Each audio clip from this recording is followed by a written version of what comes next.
There are moments in history where everything seems to fall apart. Empires withdraw, roads crumble, laws vanish, and what comes next is uncertain. Medieval England begins in one of those moments. When Rome left, it didn't leave a plan behind. Only empty forts, broken authority, and a land forced to reinvent itself. What followed was nearly 1,000 years of change. New peoples arrived. Old beliefs faded. Kingdoms rose, collapsed, and rose again. Faith reshaped daily life. Violence and order existed side by side. And slowly, through chaos and survival, a nation took shape. Tonight, we're drifting through the entire history of medieval England, from the world after Rome to the age of castles, crusades, plagues, and crowns. Before you settle in, take a moment to get comfortable. And if you enjoy these late-night history wanderings, consider subscribing. If you'd like, leave a comment telling me where you're listening from and what time it is where you are. It's always fascinating to see how far these stories travel. Now dim the lights. Maybe let a quiet fan run in the background. And when you're ready, let's begin. In the year 410, something quietly irreversible happened to Britain. There was no great battle, no final trumpet, no dramatic collapse played out on a single afternoon. Instead, a message arrived. The Roman Emperor Honorius wrote to the cities of Britain and told them, plainly, that Rome could no longer protect them. The legions were needed elsewhere. The empire was under strain. Britain, distant and expensive to defend, was on its own. With that letter, nearly 4 centuries of Roman order began to unravel. For generations, Roman Britain had been held together not just by soldiers, but by systems. Roads stretched like veins across the island, allowing troops, officials, merchants, and messages to move quickly. Forts guarded frontiers. Town councils enforced Roman law. Taxes were collected. Grain was shipped.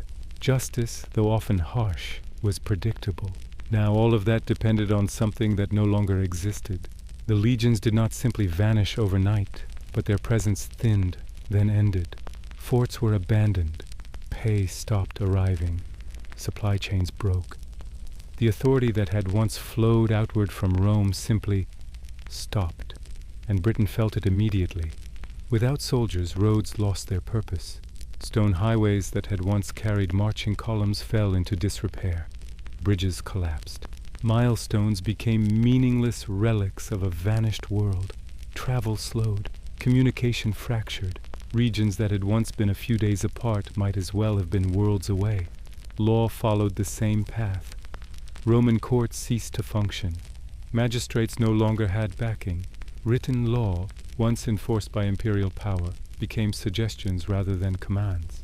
Disputes that would have been settled by judges were now handled by local strongmen, family elders, or not at all. Justice became personal again. In towns that had once called themselves civitates, Roman-style cities with forums, baths, and administrative buildings, life hollowed out. Roof tiles cracked. Public buildings were stripped for stone. Coins stopped circulating. Markets shrank. People drifted away, back toward farms and defensible hills. Urban Britain began to empty. The Romano-British elite, landowners, administrators, military officers, were suddenly exposed. Their authority had always rested on Rome's recognition. Their wealth depended on imperial trade. Their status meant little without an empire to enforce it. Some tried to hold on. They fortified old villas. They gathered retainers.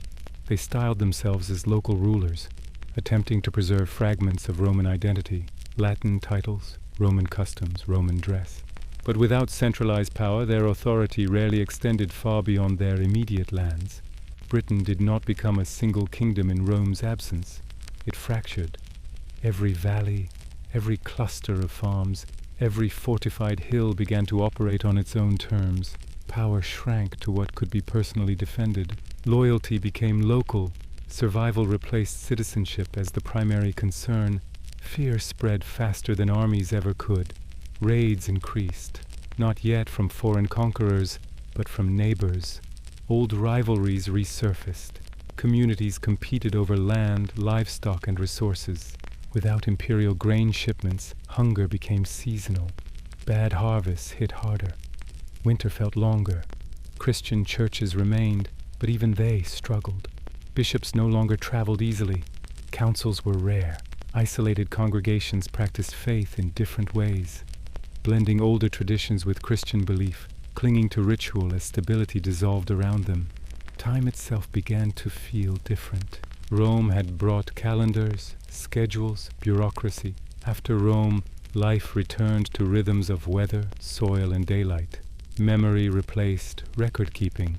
Oral tradition grew stronger as written administration faded. For ordinary people, Rome did not disappear as a dramatic event.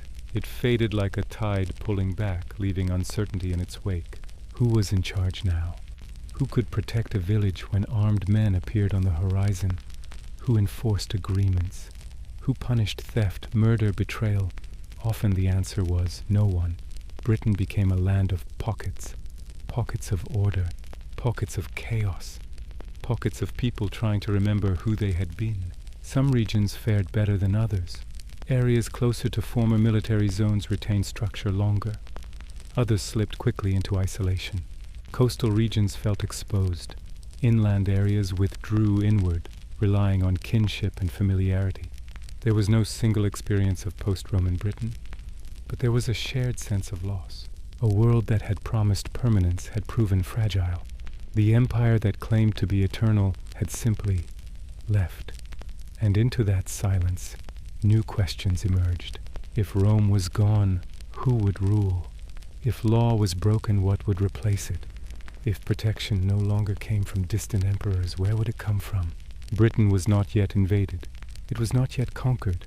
It was simply unanchored, a land waiting uneasily for whatever came next.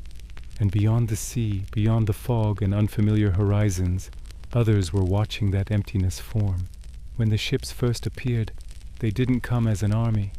They came as shapes on the water. Long, low hulls hugging the horizon. Sails that looked more like shadows than banners.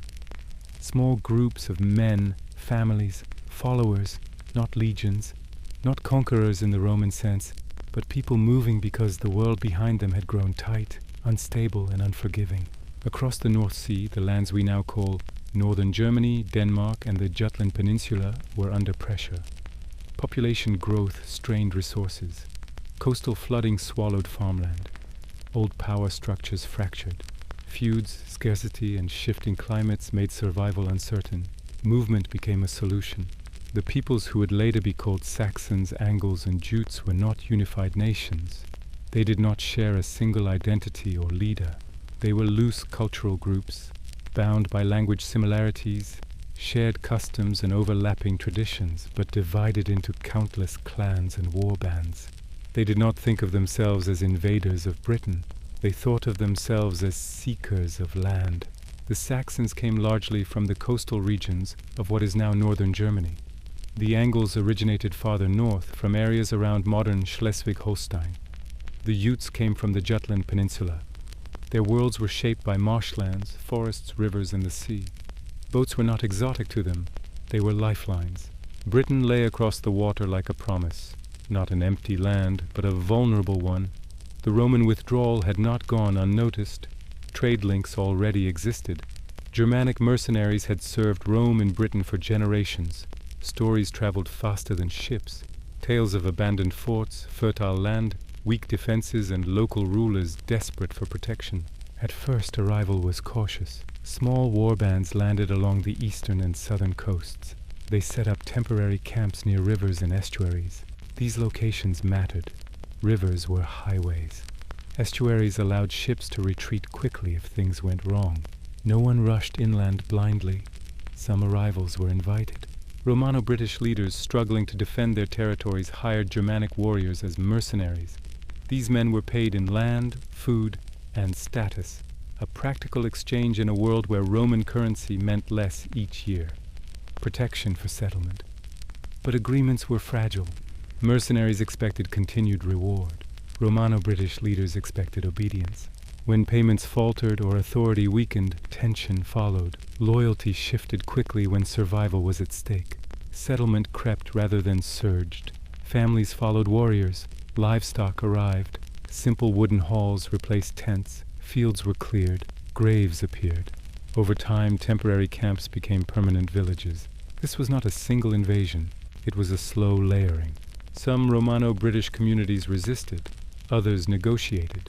Many simply moved away, retreating westward toward Wales, Cornwall, and the hillier regions where Roman influence had already been thinner. This retreat was not always dramatic. Often it was gradual. Farms abandoned, villas left to decay, land reclaimed by those willing to work it. Cultural replacement happened quietly. The newcomers did not adopt Roman customs. They brought their own. Their language spread first in daily speech, then in place names. Rivers, hills, and settlements acquired new sounds. Old Latin terms faded as generations passed. Religion followed a similar path.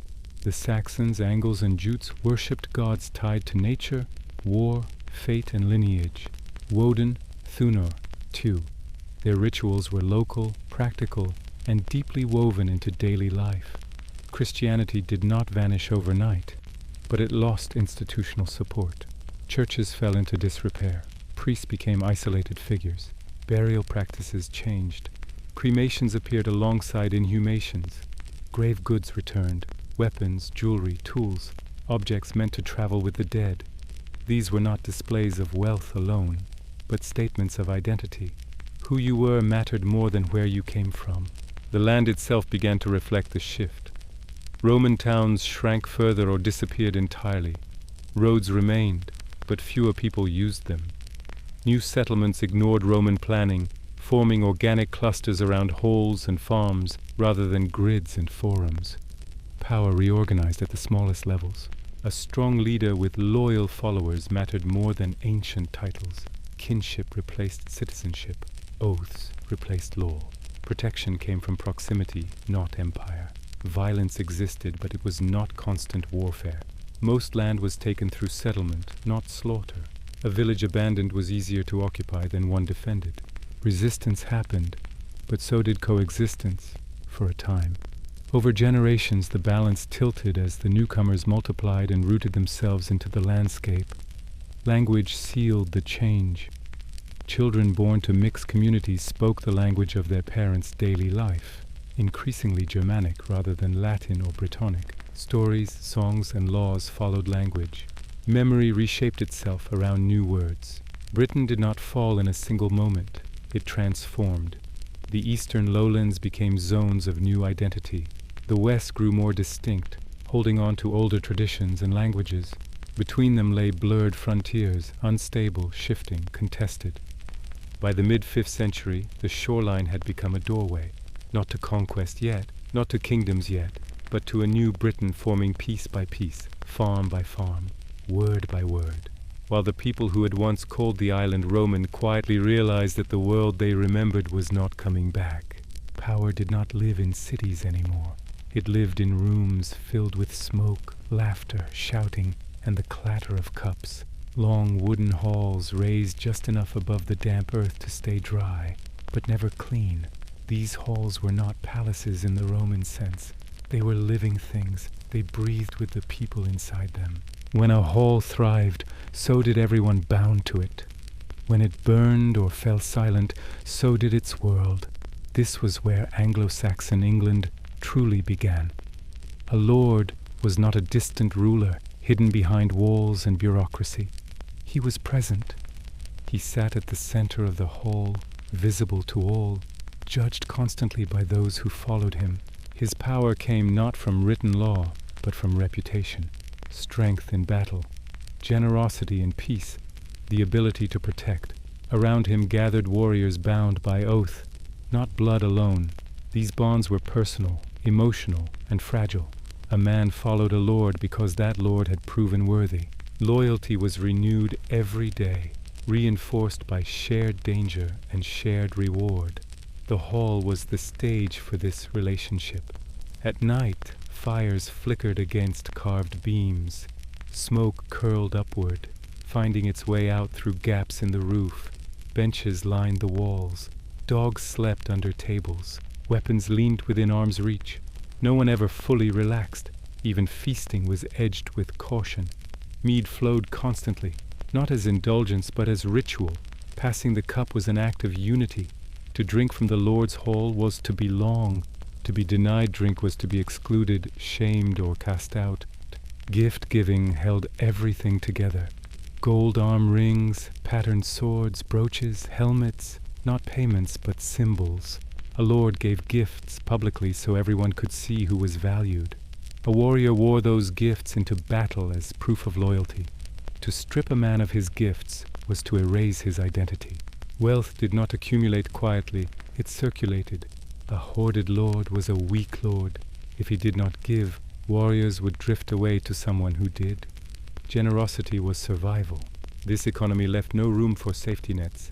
If a hall fell, its people scattered. Warriors sought new lords. Families attached themselves to stronger groups. Identity shifted with allegiance. There was no state to catch you if you failed. Stories filled the gaps that law once occupied. Oral poetry mattered because memory mattered. Nothing was written down yet in these halls. Knowledge lived in voices. The scop, the poet, was not entertainment alone. He was history, morality, and warning. Through stories, people learned how to live. The heroes of these tales were not perfect. They were brave, flawed, doomed. Beowulf did not win because he was clever. He won because he faced terror head-on, accepting that death was inevitable. Glory mattered because time did not favor anyone. The world was not seen as fair.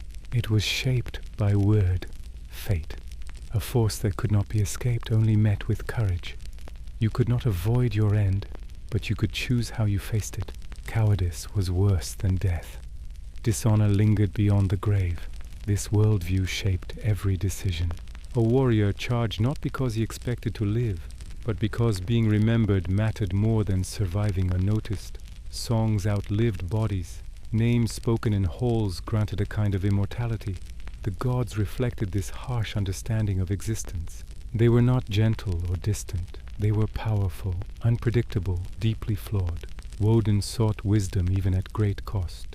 Thunor brought thunder, but not mercy. TIW embodied sacrifice, having lost his hand to bind chaos itself. These gods did not promise salvation. They offered strength, luck, and sometimes victory. They demanded courage and respected endurance. Fate ruled even them.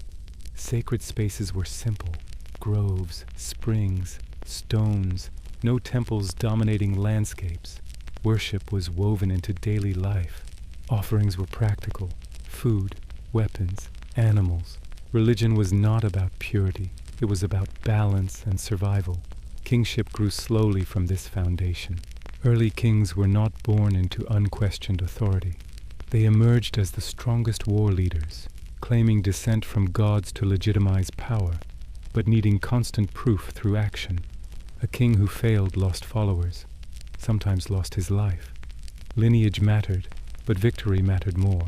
A king's role was to lead in war, judge disputes, and distribute wealth.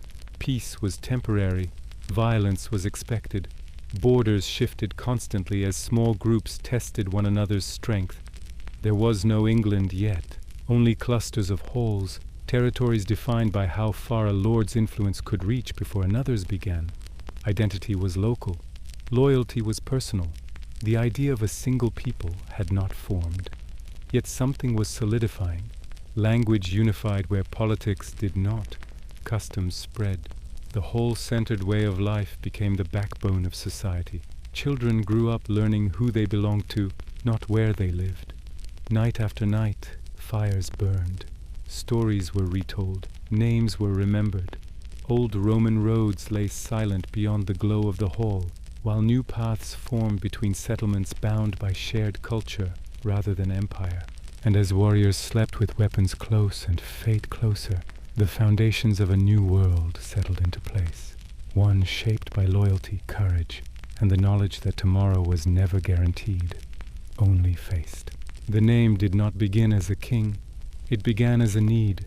When structures collapse, people do not remember dates or policies. They remember figures, shapes, faces that can hold fear without breaking. In post-Roman Britain, memory itself became a form of resistance, and Arthur emerged not as a crowned monarch, but as a container for everything that was being lost. The Romano-British world was shrinking, not suddenly, not cleanly, but unevenly. Some regions held on longer than others.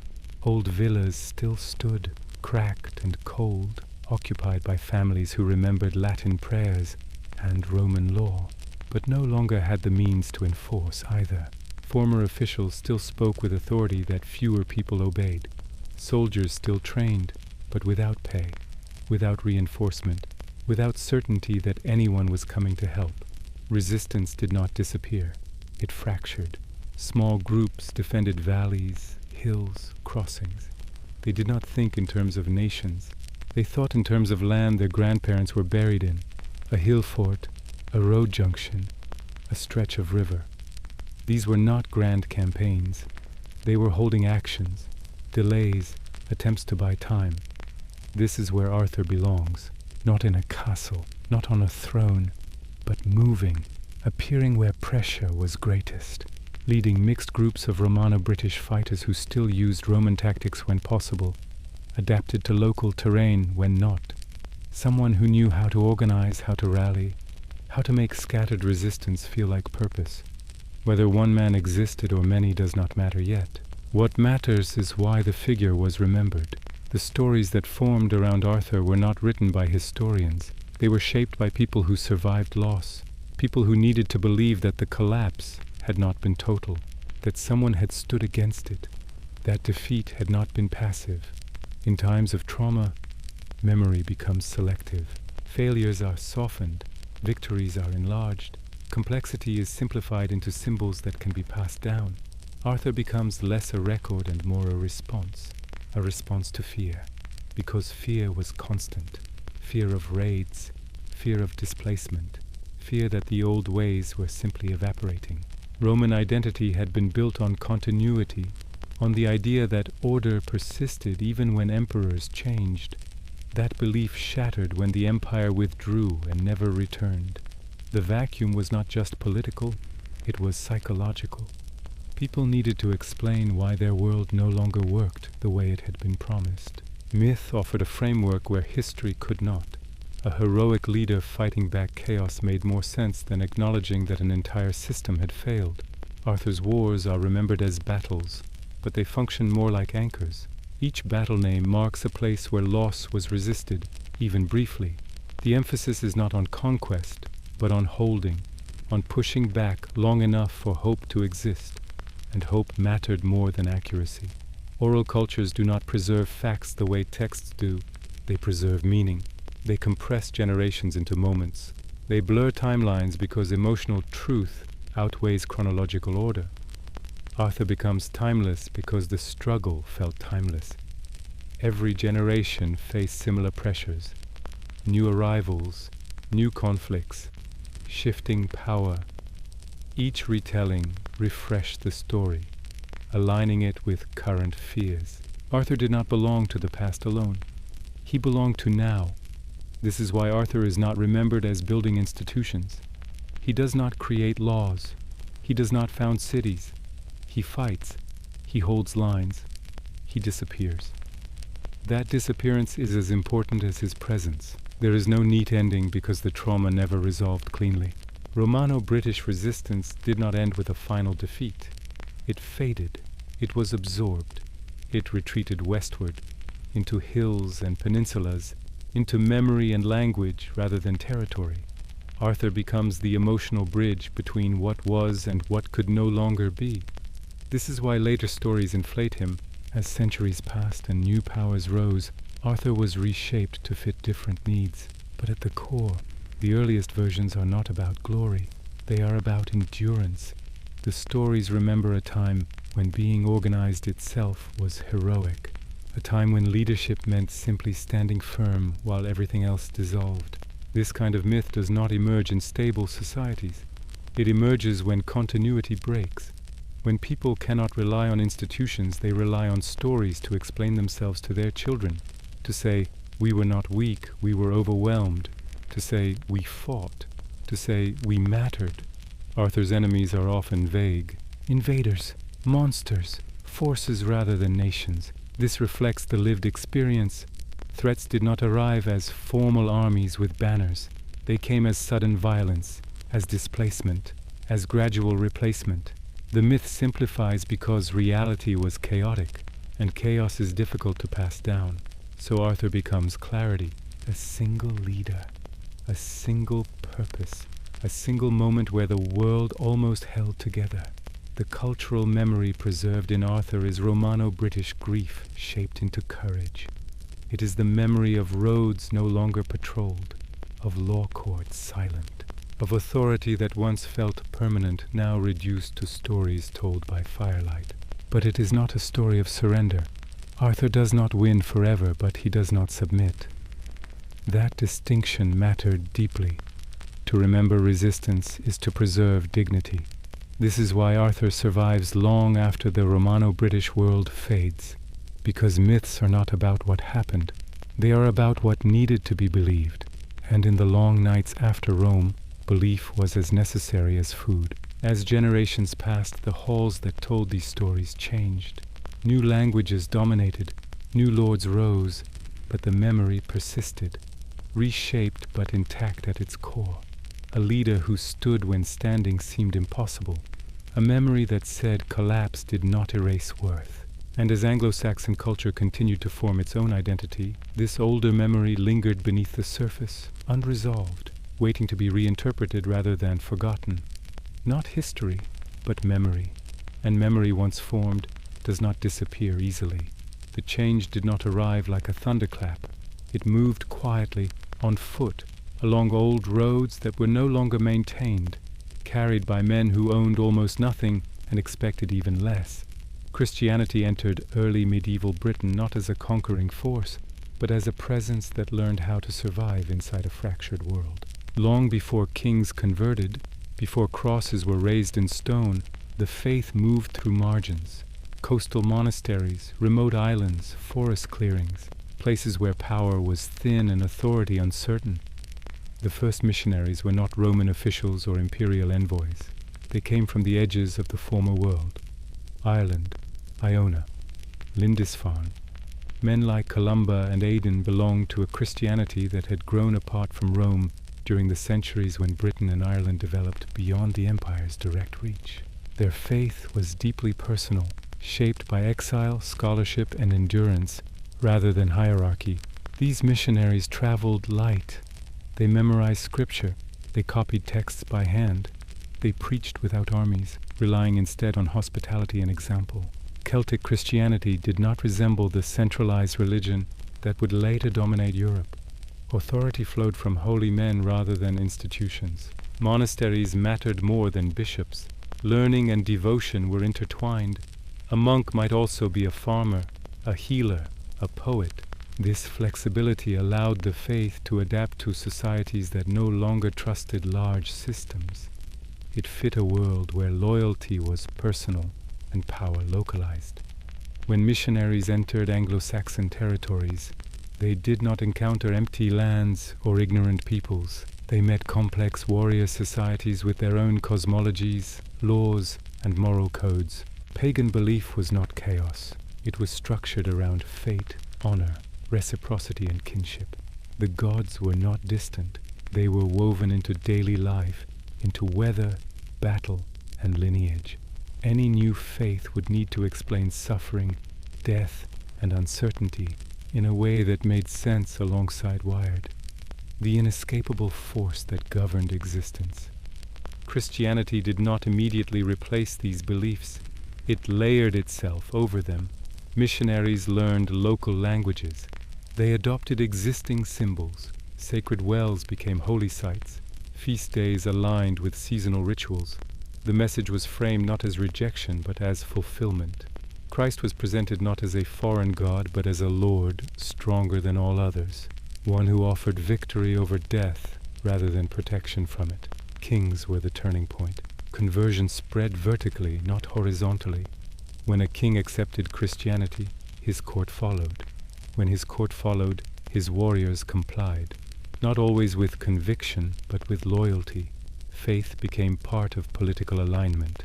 A baptized king gained access to new networks, literacy, diplomacy, legitimacy. Christianity offered something pagan belief could not: a shared language of authority that crossed tribal boundaries.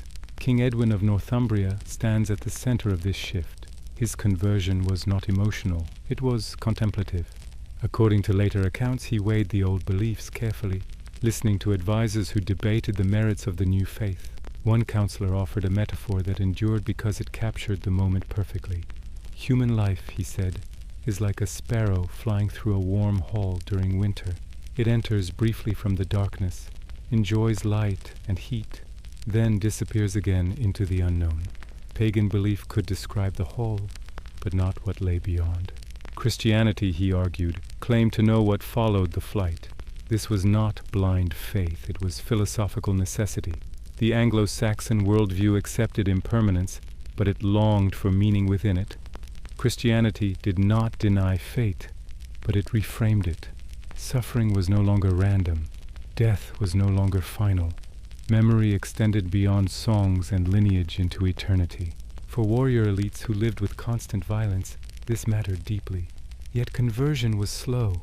Kings might accept baptism while their people quietly maintained old rituals. Churches were built beside sacred groves. Christian prayers were spoken alongside invocations of older gods. Even missionaries tolerated this overlap, understanding that belief could not be commanded. It had to grow. The difference between Roman and Celtic Christianity became increasingly visible during this period. Roman Christianity emphasized uniformity, standard calendars, clear hierarchies, direct connection to papal authority. Celtic Christianity valued local practice. Its monks followed different tonsures, calculated Easter differently, and prioritized monastic leadership over episcopal control. These differences were not merely theological. They reflected two models of order, one centralized, one adaptive. As Anglo-Saxon kingdoms grew more organized, the Roman model gained appeal. Uniform practice simplified governance. Shared rituals reinforced unity across expanding territories. Disputes over dates and authority became proxies for deeper questions about power. Conversion, therefore, was not a single event. It was an ongoing negotiation between belief systems, political needs, and cultural memory. Christianity did not erase the past. It absorbed it, reshaped it, and repurposed it. Monasteries became anchors in unstable landscapes. They preserved literacy when courts could not. They offered continuity where kingship changed rapidly. They recorded history not as conquest, but as moral narrative. Through them, time itself became ordered again. Years counted, events remembered, lineage traced beyond oral memory. But this stability was fragile. The faith that promised eternal order entered a world still defined by uncertainty. Conversion brought new structures, but it did not end conflict. It did not unify Britain. It created new alliances, new rivalries, new centers of influence that sat alongside old ones. Christianity changed everything not by force, but by persistence. It altered how people understood authority, memory, and identity. It introduced the idea that history mattered beyond immediate survival, that suffering had purpose, that the world, though broken, followed a story rather than a cycle. And as churches rose among halls and monasteries spread along coasts and rivers, Britain moved quietly into a new phase, one where belief connected communities beyond blood and land, setting the stage for transformations that had not yet revealed their cost. The monasteries did not rise where power already lived. They became powerful because almost nothing else remained stable enough to hold the center.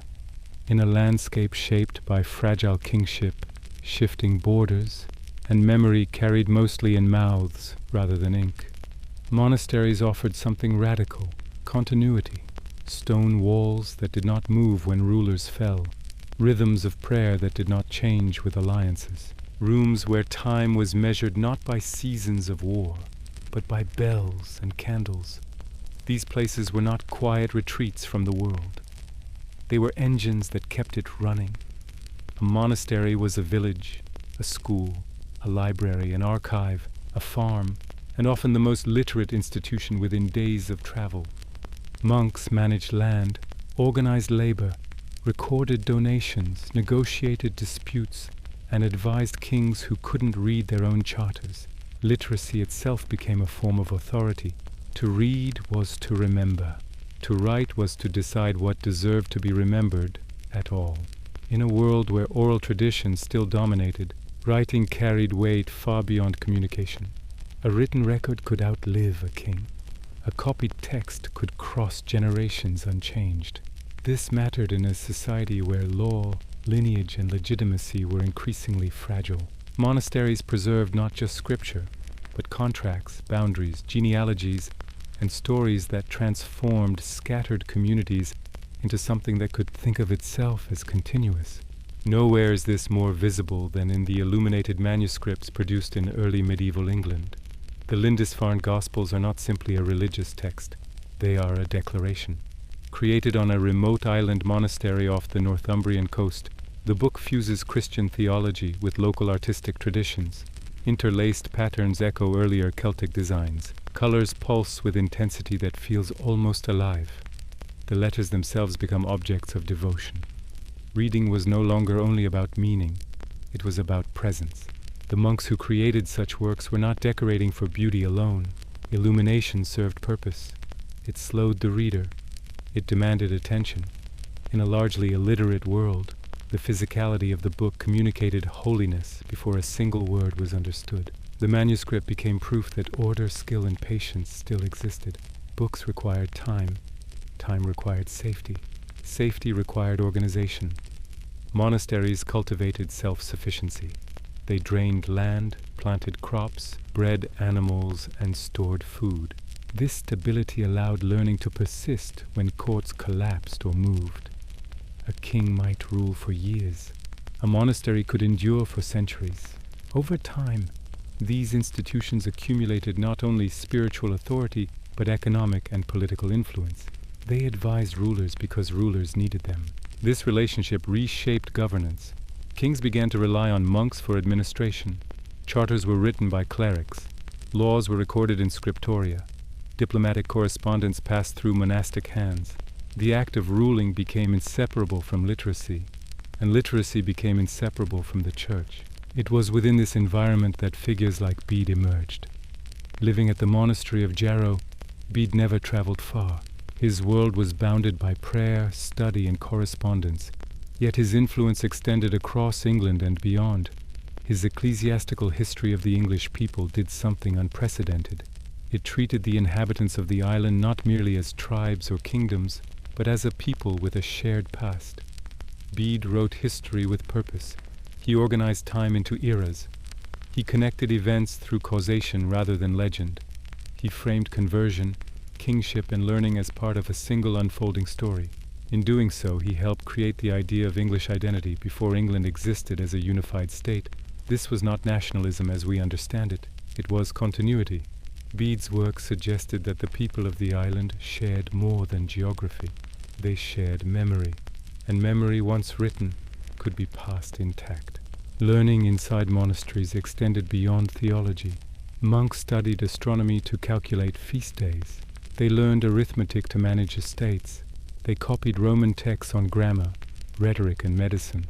Much of what survived from classical antiquity in Britain did so because monks considered it useful. Knowledge was not preserved out of nostalgia, but necessity. Education followed structure.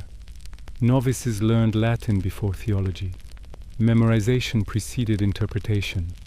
Discipline shaped intellect. This system produced administrators capable of managing growing kingdoms. As Anglo-Saxon rulers expanded their territories, they required bureaucratic support that oral systems could not sustain. Monasteries supplied it. The written word slowly altered how authority worked. A spoken command could be denied. A written one could be referenced. Disputes could be revisited. Precedent could be established. Law moved from memory into record.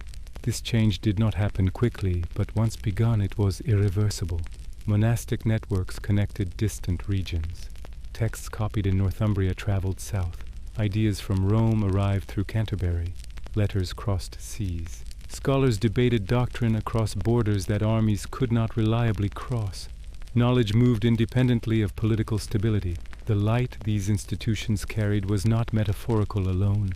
Candles burned late into the night as monks copied texts by hand. Each page required hours of focus. Errors mattered. Corrections were costly. The physical labor of writing demanded patience in a world accustomed to immediacy. This discipline shaped thought itself. Importantly, monasteries also shaped how the past was interpreted. What they chose to record became history. What they omitted faded. Pagan stories were preserved selectively, reframed through Christian lenses. Genealogies were adjusted to fit biblical timelines. The past was not erased, but reorganized. This process created coherence. Britain was no longer simply surviving. It was beginning to explain itself to itself. Yet this stability remained precarious. Monasteries flourished in an environment that was still young, still fragile, still exposed. Their libraries grew. Their influence expanded. Their manuscripts accumulated. And as they did, they became visible. Not just spiritually, but materially. They held land. They held food. They held objects of beauty and value. They held memory. And in a world where movement across the sea was becoming easier, where distant horizons no longer felt unreachable, the light that monasteries preserved would soon be seen by others. People who did not come seeking books or prayer, but who recognized centers of stability when they saw them, and understood what such places represented in a landscape that was about to change again. The first warning did not arrive as an army.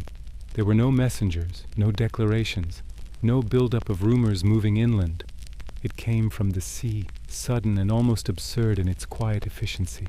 In the summer of 793, long, narrow ships appeared off the coast of Northumbria, cutting through the water with a confidence that suggested these men had done this before, somewhere else, to someone else.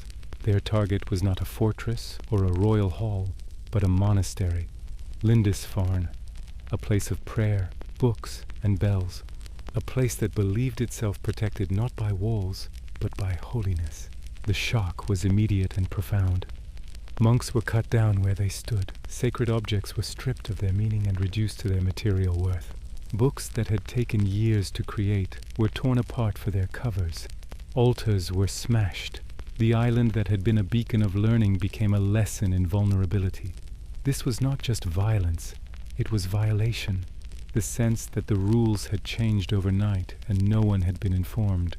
What made the raid so destabilizing was not its scale, but its precision. The attackers knew exactly where to go and what to take. Monasteries were ideal targets. They were wealthy without being defended. They stored gold, silver, and portable treasures. They held captives worth ransoming. They stood near coasts and rivers accessible by shallow draft ships.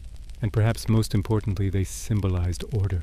To strike a monastery was to strike at the heart of meaning itself. The psychology of the attack mattered as much as the physical damage. This was not a battle between warriors who understood the rules of combat. It was an intrusion that ignored social contracts. The monks of Lindisfarne were not combatants. They had not challenged anyone. Their destruction sent a message that sanctity offered no protection. If prayer could not stop this, what could? News traveled faster than armies. Survivors fled. Word reached inland communities that the sea itself had become hostile. Coastal monasteries fortified doors that had never been locked. Communities prayed harder, not knowing who to pray against. Chronicles written later describe the event with language reserved for omens and divine punishment. Storms, famine, and violence were linked in the imagination. The world felt suddenly unstable again, as if the fragile order built since Rome's departure had been an illusion. The attackers themselves were not mysterious in origin, but they were unfamiliar in method. These were not wandering migrants seeking land. They were raiders, organized into small, disciplined groups. They did not arrive to stay. They arrived to extract. Their ships allowed rapid movement along coasts and rivers, bypassing roads entirely. They could strike deep inland and disappear before any response could be organized. Their tactics relied on speed, surprise, and terror. They avoided prolonged engagements. They attacked soft targets. They learned quickly. Each successful raid refined the next. Over time, patterns emerged. Monasteries near water were hit first, then trading towns. Then inland religious houses thought safe by distance alone. The sea was no longer a boundary. It was a highway. Fear reshaped behavior. Bells that once marked prayer hours became alarms. Communities debated whether to flee or fortify. Monks copied texts faster, as if speed could preserve what stone could not. Some monasteries moved relics inland, others hid valuables. Many did not have time. The psychological impact extended beyond the immediate damage. These raids challenged the belief that the world was becoming more ordered. Christianity had offered a narrative of progress, of light replacing darkness. The raids felt like a reversal, a reminder that violence could return without warning, without justification, without explanation. Importantly, these attackers did not behave like the pagan invaders of earlier centuries remembered in legend. They did not seek conversion or cultural replacement. They did not stay to rule. They took what they could carry and left. This made them harder to understand and harder to stop. You could not negotiate with an absence. Chroniclers struggled to frame the threat. Some interpreted it as God's punishment for moral decay. Others described the attackers as demons or monsters from the edge of the world. The unfamiliarity of their appearance, their ships, their fighting style fed the sense that this was not just another enemy, but a rupture in the known order. Monasteries, once the safest places in England, became symbols of exposure. Their bells rang not just for prayer, but for warning. Their walls, never meant for defense, were suddenly inadequate. And yet, they remained targets precisely because they were central. The attackers understood value. They understood symbolism. They understood fear. Over the following years, raids multiplied. The pattern repeated across coasts and river valleys. Each attack reinforced the sense that no place was truly safe. Communities that had begun to think in terms of continuity were forced back into survival mode. The memory of Rome's collapse, long abstract, felt suddenly relevant again. This was not conquest. Not yet. This was not conquest. Not yet. It was disruption. A test of resilience. A probing of weakness. The sea brought not an army, but uncertainty. And uncertainty spread faster than fire.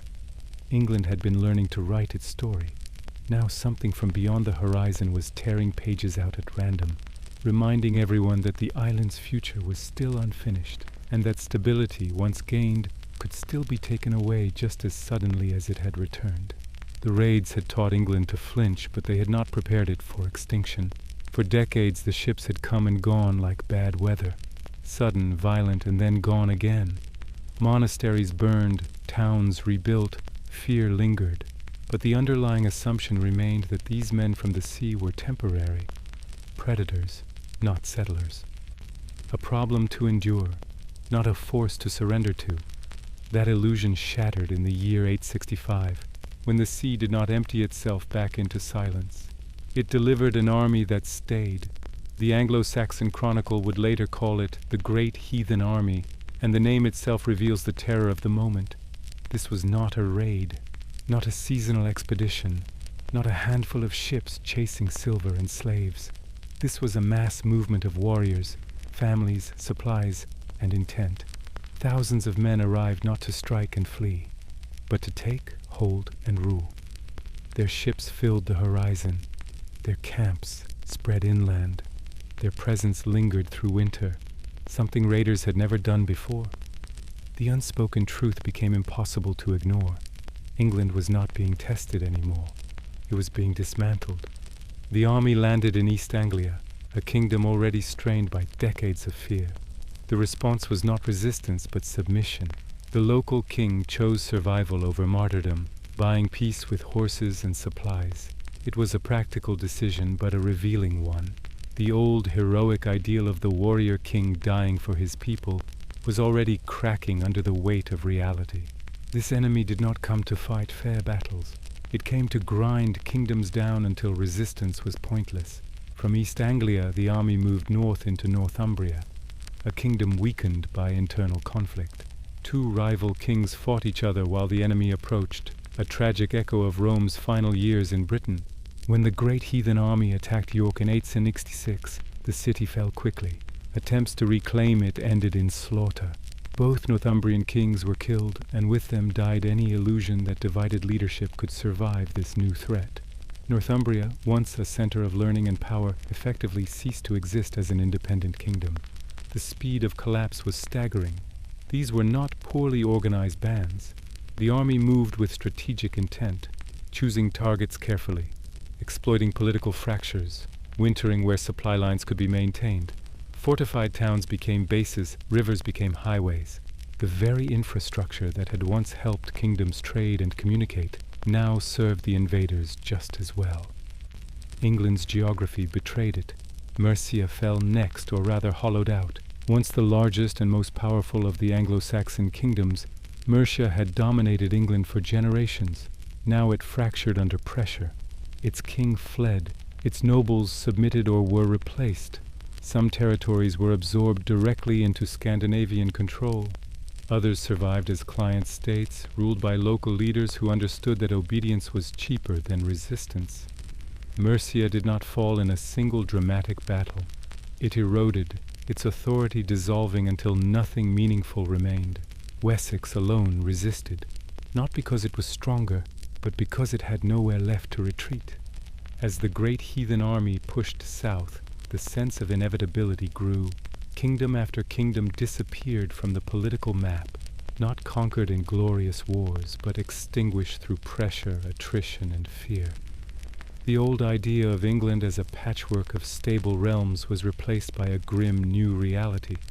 Survival now depended on compromise, flight, or death. Kings faced impossible choices. Some fought and died, becoming martyrs in later memory. Edmund of East Anglia was captured, bound to a tree, and executed in a ritualized killing that blended humiliation with symbolism. His refusal to renounce his faith turned him into a saint, but saints do not rule kingdoms. His people lost their independence all the same. Martyrdom offered meaning, not victory. Other rulers surrendered, negotiated, adapted. These men would not be celebrated in poetry, but their decisions shaped the future just as much. Submission preserved lives, at least temporarily.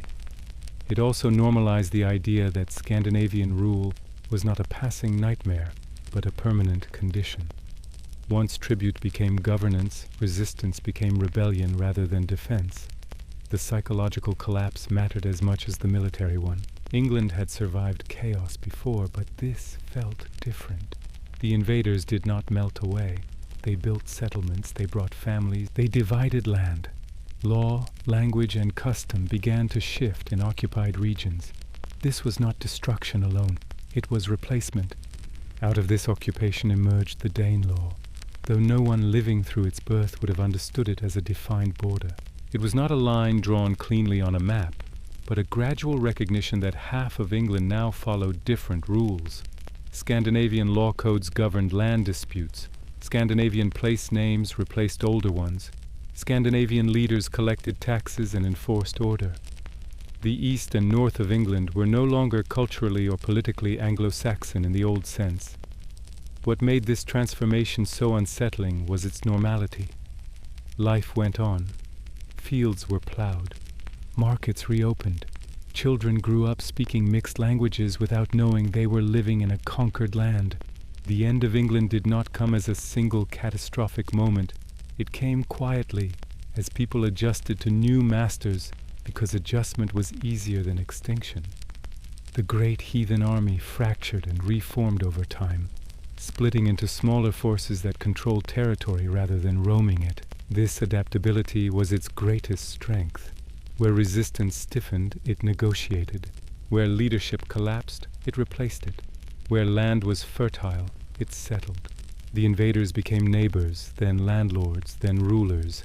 Religion did not stop them. Churches burned alongside halls. Monasteries were stripped not just of wealth, but of protection. The Christian moral framework that had once offered a shared language between rival kingdoms meant nothing to men who did not recognize its authority. Priests prayed harder. Chroniclers wrote darker. God seemed silent. By the late 9th century, the idea of a unified England was nearly gone. What remained was a fractured landscape of submission, occupation, and shrinking resistance. The old kingdoms existed mostly as memories, preserved in stories and saints' lives. Political reality belonged to those who had arrived by ship and stayed. This was the moment when England almost ended, not with a final battle or a dramatic burning of capitals, but with a slow suffocation. Authority drained away, borders blurred, identity itself became uncertain. People still lived on the land, but the land no longer answered to the same names, the same laws, or the same kings. And yet, even in this near collapse, something unfamiliar was forming beneath the surface. Not recovery, not yet, but tension. The pressure of occupation forced new ways of thinking about power, loyalty, and survival. The old world had failed. The new one had not fully settled. England existed in between, suspended, waiting to see whether it would dissolve entirely or harden into something capable of pushing back. But that reckoning had not arrived yet. For now, the great heathen army had done what generations of raiders never could. It had brought England to the edge of disappearance, and stood there long enough for everyone to understand just how close the fall truly was. By the time Alfred came into power, England was not a kingdom in the traditional sense. It was a question mark, a memory, a land where authority had thinned to habit and survival had replaced ambition. Wessex itself had been reduced to a final refuge, pressed hard against the southwest, surrounded by territories that no longer answered to Anglo-Saxon kings. Alfred did not inherit a realm ready to be defended. He inherited exhaustion. What followed was not simply resistance, and it was certainly not a heroic counterattack in the way later centuries would frame it. It was reinvention, carried out under pressure so constant that even survival felt like an act of defiance. Alfred's early reign was marked by retreat rather than triumph. Viking armies moved freely across Wessex, wintering where they pleased, stripping land of resources, and forcing Alfred into a cycle of flight and regrouping. The low point came in 878, when Alfred was driven into hiding in the marshes of Athelney. This moment would later be romanticized as a king among peasants, a ruler humbled before rising again, but stripped of myth, it was a moment of near erasure. A king without a court, a kingdom reduced to wet ground and secrecy. Many rulers before him had vanished at this stage, remembered only as names in genealogies. Alfred didn't disappear, but what followed mattered more than the escape itself. The Battle of Edington is often treated as the turning point, and militarily it was significant. Alfred gathered what forces remained loyal, met the Viking leader Guthrum, and forced a decisive confrontation. But Edington did not end the Viking presence, nor did it restore the Old England. Its importance lay elsewhere. It created space, not victory in the modern sense, but breathing room. Alfred did not destroy his enemy. He negotiated with him. Guthrum was baptized, territories were defined, and lines of control were acknowledged. This was not weakness, it was realism. Alfred understood that England could not be rebuilt through endless war alone. It needed structure, continuity, and time. What followed was not a campaign of conquest, but a program of reconstruction, unlike anything England had seen before. Alfred's genius was not primarily on the battlefield. It was administrative, cultural, and deeply strategic, in ways that extended far beyond swords and shields. He understood that the collapse of England had not been caused only by Viking strength, but by Anglo-Saxon fragility. The old system had relied too heavily on seasonal levies, scattered authority, and the assumption that threats would eventually pass. Alfred assumed nothing would pass on its own. The burh system was one of his most transformative innovations. These fortified towns were not castles in the later Norman sense, nor were they purely military outposts. They were nodes of control, economic hubs, and symbols of permanence. Spread across Wessex and later expanded, burhs ensured that no community was more than a day's march from refuge. They allowed armies to be raised quickly, supplies to be stored safely, and trade to continue under protection. Roads connected them deliberately, not by accident. Defense became predictable, planned, and shared. For the first time in generations, the landscape itself began to work against invaders rather than for them. This system reshaped how people understood authority. Protection was no longer a distant promise from a king who might or might not arrive in time. It was local, visible, and reliable. In exchange, obligations became clearer. Service, taxation, and loyalty were formalized. Alfred was not restoring the old England. He was creating something sturdier, something less romantic and more resilient. Law was another pillar of this reinvention. Alfred did not invent law from nothing, but he codified it in a way that reflected both continuity and change. His law code drew from earlier Anglo-Saxon traditions, biblical principles, and practical necessity. It emphasized order over vengeance, responsibility over feud. In a land exhausted by violence, predictability mattered. Law became a stabilizing force, not merely a tool of punishment. It reinforced the idea that England was governed not by whim or force alone, but by agreed rules that bound ruler and subject alike. Education, however, was where Alfred's vision extended furthest beyond survival.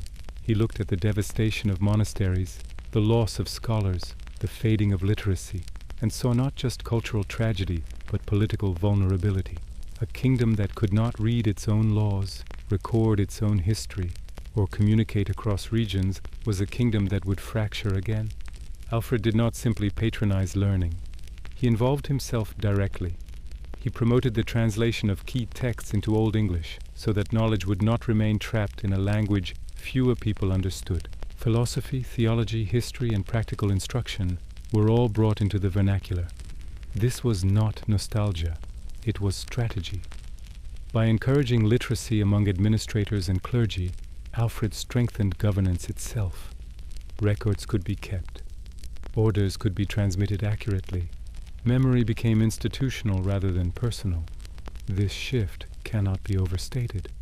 In a world where oral tradition had long dominated, writing became a tool of continuity. It allowed England to remember itself across generations, even when leaders changed or crises returned. The Anglo-Saxon Chronicle emerged from this impulse. It was not a neutral record, nor was it meant to be. It was a statement that England had a past worth recording and a future worth tracking. Events were placed in sequence, meaning was imposed on chaos, and identity was shaped through narrative. The Chronicle did more than preserve history. It created it, offering a shared framework through which people could understand who they were and how they had survived. Religion played a quieter but equally important role. Alfred's Christianity was not merely personal devotion, it was connective tissue. It linked law, education, morality, and kingship into a coherent worldview. Unlike the fractured religious landscape that had existed during the height of Viking pressure, Alfred promoted unity without erasing diversity. Conversion and coexistence were managed pragmatically. Faith became a stabilizing force rather than a dividing one. What makes Alfred's achievement remarkable is not that he pushed back the Vikings. Others would do that later, more aggressively. His achievement was that he made England capable of surviving success. Victory without structure had already failed once. Alfred ensured it would not fail again. He created systems that could function even when he was gone, which may be the rarest form of leadership in any age. England did not suddenly become safe. Raids continued. Borders shifted.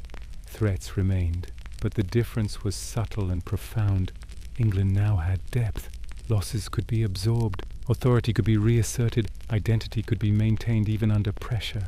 The kingdom was no longer a brittle thing that shattered when struck.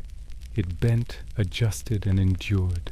Alfred did not live to see the full consequences of his work. That was never the point.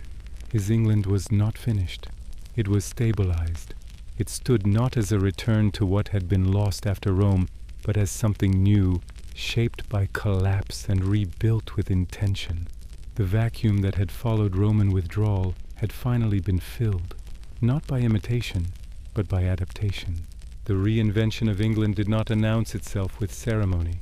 It unfolded through roads laid carefully between burrs, laws written with purpose, books translated by lamplight, and chronicles kept not for glory but for memory. This was not the England of legend. It was quieter, more disciplined, and infinitely harder to destroy. And yet, as stability returned, it carried with it new tensions. A stronger England invited stronger challenges. Systems attract pressure. Identity attracts rivals. The very success of Alfred's reinvention would draw attention from beyond the horizon, from forces watching, waiting, and learning in much the same way England once had. The age of survival was giving way to an age of consolidation, and with it came new dangers that would test whether this reinvented England was truly ready to endure what history had not yet finished sending its way. By the time Alfred's reforms began to settle into the fabric of everyday life, England was no longer merely surviving, it was cohering. What had once been a patchwork of threatened kingdoms, local loyalties, and improvised defenses was slowly hardening into something recognizable as a single political body. This did not happen overnight, and it did not happen because one man declared it so. Nationhood, in this period, was not an idea people consciously reached for. It was something that emerged quietly through habit, administration, shared systems, and the slow realization that England was beginning to act like one place rather than many fragile ones, stitched together by fear. Alfred's immediate successors built directly on his foundations, but it was his grandson Athelstan who would push those foundations into something unmistakably new. When Athelstan came to power in the early 10th century, he inherited a realm that had been stabilized but not yet unified. Wessex dominated, Mercia was integrated but not fully dissolved, and the old Danelaw still existed as a cultural and legal reality even when political control had shifted. What Athelstan understood, perhaps more clearly than anyone before him, was that conquest alone would not produce unity. Authority had to feel singular, continuous, and unavoidable across the entire landscape. Athelstan ruled not as a regional king with extended influence, but as a king who insisted on being acknowledged everywhere. Charters from his reign are revealing in their language. He styled himself not simply as king of the West Saxons or ruler of certain peoples, but as king of the English. This was not empty rhetoric. Titles mattered deeply in a world where written authority was still relatively rare. To declare oneself king of a people rather than a territory was to claim something more abstract and more powerful. It implied shared identity, shared obligation, and shared fate. This claim was tested most dramatically at the Battle of Brunanburh in 937. Later generations would treat this battle as one of the great turning points of early English history, and not without reason. A coalition of enemies had formed against Athelstan, Viking rulers from Dublin, Scots from the north, and Brittonic forces who had not forgotten older claims. It was not a raid or a border skirmish. It was an existential challenge to the idea that England could exist as a unified entity at all. If Athelstan fell, the patchwork would return. Fragmentation would follow. The experiment would fail. Brunanburh was brutal, decisive, and remembered precisely because it settled something fundamental. Athelstan's victory did not simply preserve his reign. It established that England could defend itself as a whole. The battle entered poetry not as a tale of conquest, but as a statement of endurance. Enemies were driven back not by local war bands, but by a force drawn from across the realm. Different regions fought under a single command. That mattered more than the bloodshed itself. It demonstrated that England was now capable of collective action on a national scale. After Brunanburh, the idea of England as a single kingdom stopped being aspirational and started being practical. Administration followed. Systems that Alfred had begun were expanded and standardized. Coinage is one of the clearest indicators of this shift. Under Athelstan, coinage became uniform across the realm. This was not merely an economic convenience. It was a declaration of authority. Coins carried the king's name, his image, and his legitimacy into every transaction. Whether buying grain, paying rent, or settling fines, people handled the symbol of centralized rule daily. Authority became tangible, exchanged hand to hand. Trade benefited from this consistency. Markets became more predictable, long-distance trade more reliable. English towns were increasingly connected not just by roads and burhs, but by economic expectations. Weights, measures, and prices became easier to negotiate when everyone operated under the same legal framework. The kingdom did not just exist on parchment. It existed in practice, shaping how people lived and interacted. Law continued to evolve alongside these changes. Royal law codes emphasized uniformity, not to erase local custom entirely, but to ensure that justice looked broadly the same wherever one stood. This was essential to nationhood. A kingdom where law varied wildly from region to region could never fully unify. Athelstan's laws addressed everything from theft to trade disputes, often with remarkable specificity. They reveal a ruler deeply concerned with order, fairness, and enforcement. Law was no longer reactive alone. It was proactive, designed to prevent chaos rather than merely punish it. Administration extended into record-keeping and governance. Royal officials traveled more frequently, enforcing decisions and collecting dues. Shires became more clearly defined units of control. Sheriffs or reeves acted as the king's representatives locally, tying distant communities directly to the center of power. This mattered enormously in a world where distance had long diluted authority. England began to feel governed rather than merely ruled. Religion also reinforced this emerging unity, though quietly. The Church, increasingly aligned with royal authority, helped standardize education, moral expectations, and even language. Latin remained important, but Old English flourished as a medium of administration and instruction. This shared language helped bind disparate regions together. People who prayed differently or descended from different cultural traditions increasingly spoke, read, and understood the same tongue in official contexts. Identity followed communication. None of this erased older divisions entirely. The legacy of the Danelaw lingered in place names, customs, and local practices. Nor did Brittonic identities vanish overnight. But what changed was the hierarchy of belonging. Local identity no longer competed with national authority. It nested within it. One could be from a village, a shire, or a region, and still be English in a meaningful political sense. That layering of identity is one of the clearest signs that nationhood had taken root. What is striking about this period is how little spectacle accompanied these changes.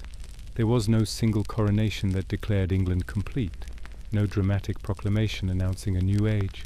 Instead, unity emerged through repetition. The same coins circulated everywhere, the same laws applied, the same king's name appeared on documents from north to south.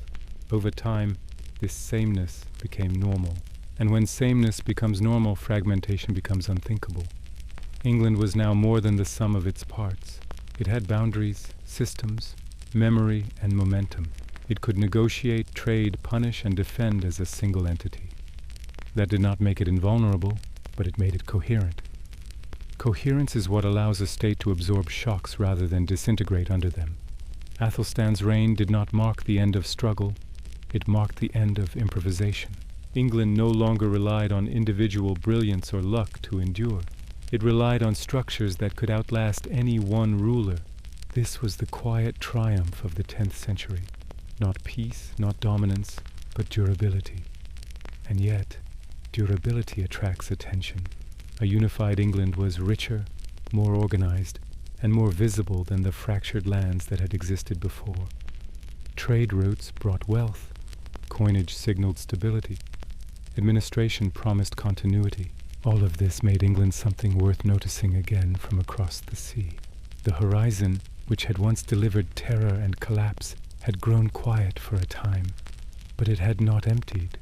Forces beyond it were watching a kingdom take shape, learning its rhythms, its strengths, and its weaknesses, waiting for the moment when unity itself would be tested by powers that did not yet recognize England as finished, permanent, or secure. When the Danish kings finally crossed from raiders to rulers, England didn't collapse in the way earlier generations might have expected. Instead, something quieter and more revealing occurred. The crown changed hands, foreign voices echoed in royal halls, and new names appeared on charters and coins. Yet the underlying structure of the kingdom endured. This period, beginning in the early 11th century, shows how thoroughly England had been transformed by the centuries before it. The Danes did not conquer a fragile land of scattered loyalties. They inherited a functioning state, and rather than dismantling it, They stepped into its machinery and kept it running. The first shock came with Sweyn Forkbeard. By the time he launched his final campaign against England in 1013, the country had already been weakened by years of strain. Renewed Viking attacks, crushing tribute payments, and political mismanagement had eroded confidence in the English crown. Ethelred's rule had become synonymous with uncertainty, not because England lacked strength, but because leadership had failed to coordinate it. When Sweyn landed, his advance was swift, not because England was defenseless, but because its elites were divided, exhausted, and increasingly willing to accept stability from any source that promised it. Sweyn's conquest was brief but symbolic. He was acknowledged as king by much of the country before his sudden death in early 1014. That short reign revealed something crucial. England could accept a foreign ruler without immediately disintegrating. The administrative framework continued to function. Taxes were collected, law courts met, local officials remained in place. The kingdom did not reset itself with every new king. It persisted, waiting to see who would command it next. The real test came with Sweyn's son, Cnut. When Cnut eventually secured the throne in 1016, he inherited not just a crown, but a complicated inheritance. England was wealthy, literate, legally sophisticated, and deeply conscious of its own traditions. To rule it successfully required more than force. It required legitimacy. Cnut understood this with remarkable clarity. Rather than ruling as an occupying conqueror, he presented himself as a lawful English king who happened to be Danish by birth. One of Cnut's first moves was symbolic and practical at once. He married Emma of Normandy, widow of Ethelred, anchoring himself within the existing royal lineage. This was not a romantic gesture, but a political one. It linked his reign to continuity rather than rupture. Cnut did not claim to replace England's past. He claimed to inherit it. That distinction mattered enormously in a society where memory and legitimacy were inseparable. Cnut's governance reinforced this message. He retained English law codes, respected established customs, and worked closely with the church. Bishops and abbots were not sidelined. They were courted. Charters continued to be issued in familiar forms. Royal writs still traveled through the same channels. Even coinage reflected continuity, bearing traditional styles alongside the new king's name. To most people living under his rule, daily life did not feel radically altered. Authority had a new face, but it spoke a familiar language. This continuity explains why England survived conquest without unraveling. The state was no longer dependent on the ethnicity or background of its ruler. It had become institutional. Sheriffs enforced law. Shires collected revenue. Courts administered justice. These systems did not vanish when the crown changed hands. They adapted. England had reached a stage where conquest meant control of systems rather than destruction of them. Cnut ruled not only England, but a wider North Sea empire, including Denmark and Norway. This broader perspective shaped his kingship. England was no longer an isolated island, but a central node in a northern world, connected by sea routes, trade, and shared political culture. Yet within this empire, England remained distinctive. It was the richest, most organized, and most administratively advanced territory Cnut possessed. Rather than imposing Scandinavian systems upon it, he relied on English governance to support his wider ambitions. Cultural blending followed naturally. Danish elites settled, intermarried, and adopted English customs. English nobles served a Danish king without losing their status. Language absorbed new influences without breaking. Old English incorporated Scandinavian words that reflected daily life, law, and governance. These changes were not imposed by decree. They emerged organically from coexistence. Over time, the distinction between Dane and Englishman softened, replaced by shared interest and shared rule. Religion further smoothed this blending. The Danish rulers of this period were Christian, and they emphasized their piety publicly. Cnut, in particular, cultivated an image of righteous kingship. He endowed churches, supported monasteries, and presented himself as a protector of Christian order. His famous letter to his subjects, written while abroad, reassured them that the kingdom would be governed justly in his absence. Whether entirely sincere or carefully constructed, the message was effective. Kingship was framed not as foreign domination but as moral stewardship. Perhaps the most striking aspect of this era is how little resistance it provoked once stability returned. Earlier, Viking arrivals had inspired terror because they threatened annihilation. The Danish kings inspired resignation, then acceptance, because they offered continuity. England's elites recognized that survival no longer depended on who wore the crown, but on whether the kingdom's systems were respected. Under Knut, they were. This period also revealed the limits of conquest. When Knut died in 1035, the balance he had maintained began to wobble. His sons struggled to command the same authority, and succession disputes exposed the fragility of personal rule.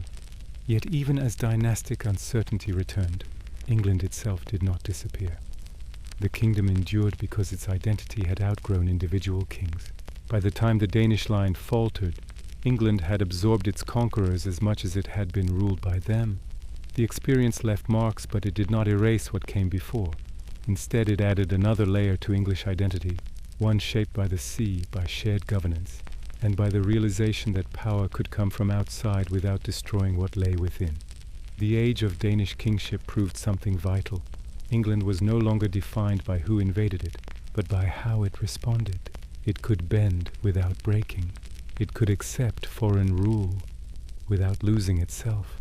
That resilience would matter deeply in the years ahead, because the lesson was about to be tested again, this time by rulers who would arrive not from the cold north, but from across the narrow sea to the south, bringing with them new ideas of authority, conquest, and control that would challenge England in entirely different ways. In the middle of the 11th century, England stood at a strange crossroads. It was wealthy, organized, and outwardly stable.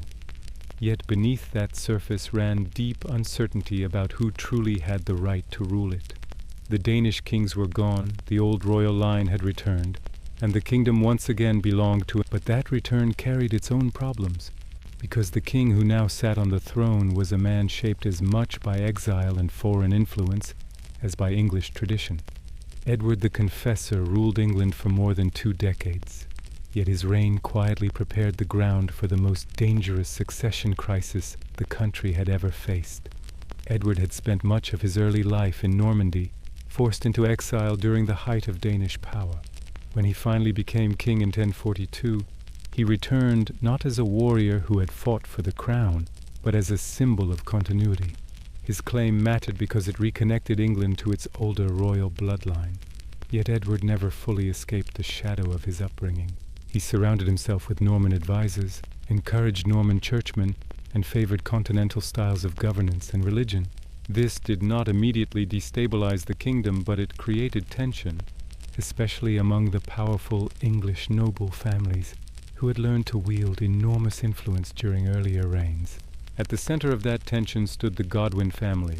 Godwin, Earl of Wessex, and later his sons, especially Harold Godwinson, were the most powerful men in England after the king himself. They commanded armies, controlled vast territories, and enjoyed the loyalty of local elites. Edward depended on them, yet never fully trusted them. This uneasy balance defined his reign. The king ruled, but the earls governed. The crown existed, but it rested on cooperation rather than unquestioned authority. Edward's personal life only deepened the uncertainty. His marriage produced no children, whether by choice, circumstance, or conviction. As the years passed, the absence of an heir became impossible to ignore. England had learned through bitter experience that unclear succession invited disaster. Every noble knew it. Every foreign ruler watched closely. Yet Edward never publicly resolved the question of who would follow him.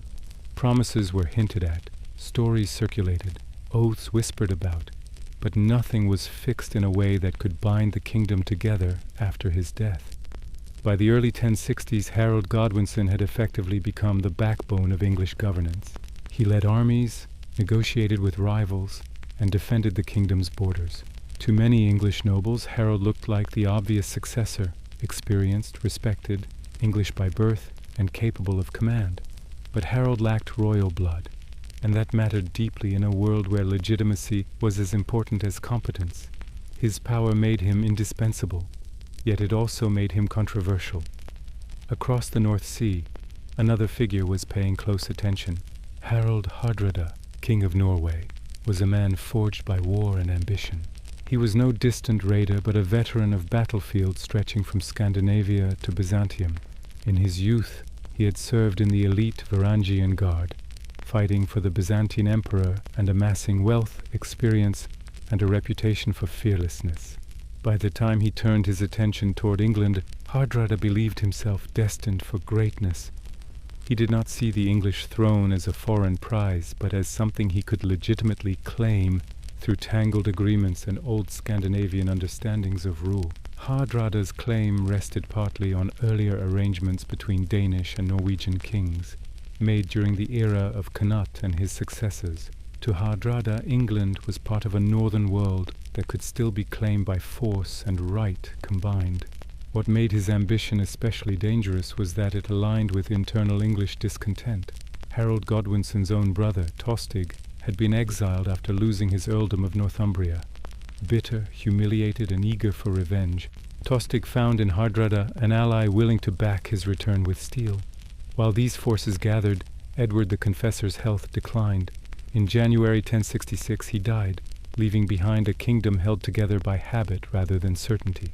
The Witan, England's council of leading nobles and churchmen, moved quickly. They chose Harold Godwinson as king, valuing stability over distant claims. Harold was crowned almost immediately, signaling urgency and resolve. England needed a ruler who could act, not debate. Yet Harold's coronation did not settle the matter.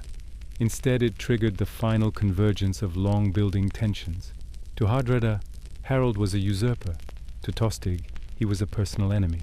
To many abroad, England now appeared vulnerable, ruled by a king whose claim rested on election rather than blood. The year 1066 did not begin with chaos, but with an uneasy calm as rival claimants prepared to test England's defenses. Hardrada moved first. In late summer, his fleet sailed west, then south, carrying a hardened army that expected victory. They landed in northern England, where Tostig's local knowledge proved invaluable. At first, everything seemed to confirm Hardrada's confidence. English forces in the north were caught unprepared. At the Battle of Fulford, near York, Hardrada's army defeated the local earls in a brutal engagement that opened the region to him. The victory sent shockwaves through England. Once again, a Scandinavian army was cutting into the heart of the kingdom. Harold Godwinson reacted with astonishing speed. Leaving the southern coast, where he had been preparing for another possible threat, he marched his army north in a forced march that stunned contemporaries. Covering extraordinary distances in days, Harold aimed to strike before Hardrada could consolidate his position. This was not merely a military decision, but a psychological one. England could not afford a drawn-out war in the north. It needed decisive action. The two forces met at Stamford Bridge in September 1066. The location itself carried symbolic weight, a crossing point, a threshold between regions. Hardrada's army, confident after Fulford, was scattered and partially unarmored. Expecting negotiations or hostages rather than immediate battle, Harold's arrival shattered that assumption. What followed was one of the most dramatic confrontations in medieval English history. The battle was fierce and chaotic. Hardrada fought at the center of his army, towering and relentless, embodying the warrior king ideal of the Old North. Tostig fought beside him, choosing ambition over reconciliation. English forces pressed hard, using numbers, discipline, and surprise to their advantage. According to later accounts, Hardrada was struck down by an arrow, ending his campaign in a single violent moment. Tostig fell soon after. The Norwegian army was destroyed so completely that only a fraction of the ships that had brought it were needed to carry survivors home. Stamford Bridge marked the end of an era. It was the last great Viking invasion of England, the final attempt by a Scandinavian king to claim the English throne by force. The victory was total, and Harold Godwinson emerged as the undisputed defender of England, a king who had faced one of the greatest warriors of his age and prevailed. Yet the triumph carried a hidden cost. Harold's army was exhausted. Men had marched, fought, and bled without rest. Supplies were depleted, horses were worn down. The victory secured the north, but it left the kingdom dangerously exposed elsewhere. Even as Harold stood victorious on the field at Stamford Bridge, events were unfolding that would demand everything he had left. The year 1066 was not defined by a single crisis, but by their convergence. Edward's death, Harold's election, Hardrada's invasion, and Stamford Bridge were not isolated moments. They were threads tightening around England, pulling it toward a reckoning that could not be avoided. The kingdom had survived the Danish kings, endured internal power struggles, and repelled one of the most formidable warriors in Europe. But survival had come at a cost, and the strain of that cost was about to be tested by a challenge unlike any England had faced before. The victory at Stamford Bridge should have secured Harold Godwinson's place in history as the savior of England. He had destroyed the last great Viking invasion, killed 2 rival claimants in a single blow, and proved himself a king capable of speed, courage, and command. Yet history is rarely shaped by what should have happened. Even as Harold gathered the remnants of his army and turned south, another force was already on English soil, one that did not come as a raid, did not seek tribute, and did not intend to leave. What followed at Hastings was not simply another battle for a crown, but a violent hinge moment, a shock so profound that it altered England's ruling class, its military logic, and its future direction for centuries to come. The Normans who landed in England in September 1066 were not Vikings in the old sense, though they descended from them. They were the product of a century of adaptation in northern France, warriors who had fused Scandinavian aggression with Frankish discipline, feudal organization, and continental tactics. William, Duke of Normandy, had spent his entire life fighting to hold his position against rivals, rebels, and assassins. By the time he crossed the Channel, he commanded one of the most experienced and professional armies in Europe. This was not a host raised for a season. It was a force designed for conquest. Norman warfare differed fundamentally from the English way of fighting. Anglo-Saxon armies were infantry-based, built around the shield wall. Warriors stood shoulder to shoulder, shields locked, forming a living barrier of wood, iron, and resolve. It was a system that favored cohesion, discipline, and endurance. It had worked for centuries, repelling Vikings and crushing rivals, but it depended on holding ground. Once broken, it could not easily reform. The Norman army brought something different to the battlefield. Cavalry was its core. Mounted knights trained to fight as units, not individuals, capable of charging, withdrawing, regrouping, and charging again. They were supported by archers who could soften enemy lines from a distance, and infantry who could exploit openings once they appeared. This combination of arms allowed flexibility that the English army lacked. It was not stronger in every sense, but it was more adaptable. When William landed on the southern coast, he did so deliberately and methodically. He built fortifications, secured supply lines, and forced Harold to come to him. Harold, exhausted from Stamford Bridge, marched south again at speed, gathering what forces he could along the way. His decision to confront William quickly was shaped by necessity. Every day William remained unchallenged, strengthened the Norman position, and weakened Harold's authority. Delay was not an option. The two armies met near Hastings on a ridge later known as Senlac Hill. Harold chose the high ground, anchoring his shield wall along the crest. It was a strong position, one that neutralized some of the advantage of Norman cavalry. From above, English warriors looked down on the advancing enemy, confident in their formation and their cause. They had beaten invaders before. Many believed they would do so again. The battle that followed lasted most of the day, longer than most medieval engagements. It was brutal, exhausting, and uncertain for hours at a time. Norman cavalry charged uphill into the shield wall and were repelled again and again. Horses fell. Knights were cut down by axes that could split mail and bone. At several moments it seemed possible that the Norman assault might fail entirely. It was during these early phases that panic rippled through parts of the Norman army. Rumors spread that William had been killed. Portions of his forces began to withdraw down the slope, disorder threatening to turn retreat into rout. In that moment, the battle balanced on a knife edge. Had the Norman withdrawal become complete, the invasion might have ended there. But William revealed why this battle would matter so profoundly. He rode forward, lifted his helmet so his men could see his face, and rallied them. Order was restored. What followed was not a desperate continuation, but a calculated adaptation. The Normans began to exploit the very strength of the English shield wall, turning its rigidity into a weakness. The feigned retreat was not a single planned maneuver executed perfectly. It emerged through repetition and recognition. Norman units withdrew deliberately, drawing sections of the English line forward in pursuit. English warriors, seeing the enemy fall back, broke formation to chase them downhill. Once the shield wall fractured, Norman cavalry turned and struck. Isolated English fighters were surrounded and cut down. Each time this happened, the English line grew thinner, weaker, less cohesive. This tactic worked not because the English were foolish, but because the battle was long and confusing. Noise, dust, fatigue, and emotion distorted judgment. What looked like victory in one moment became vulnerability in the next. Slowly, relentlessly, the structure of the English defense eroded. Throughout the battle, Harold remained at the center of the English line, under his banner. Kingship in Anglo-Saxon England was visible, embodied. The king fought among his men, not behind them. This inspired loyalty and courage, but it also meant that the fate of the army was tied directly to the fate of one man.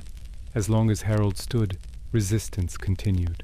His death marked the true turning point. Accounts differ on the exact moment and manner. Some describe an arrow striking him in the eye.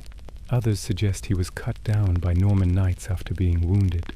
What matters is not the precise detail, but the effect. When Harold fell, the English cause collapsed with him.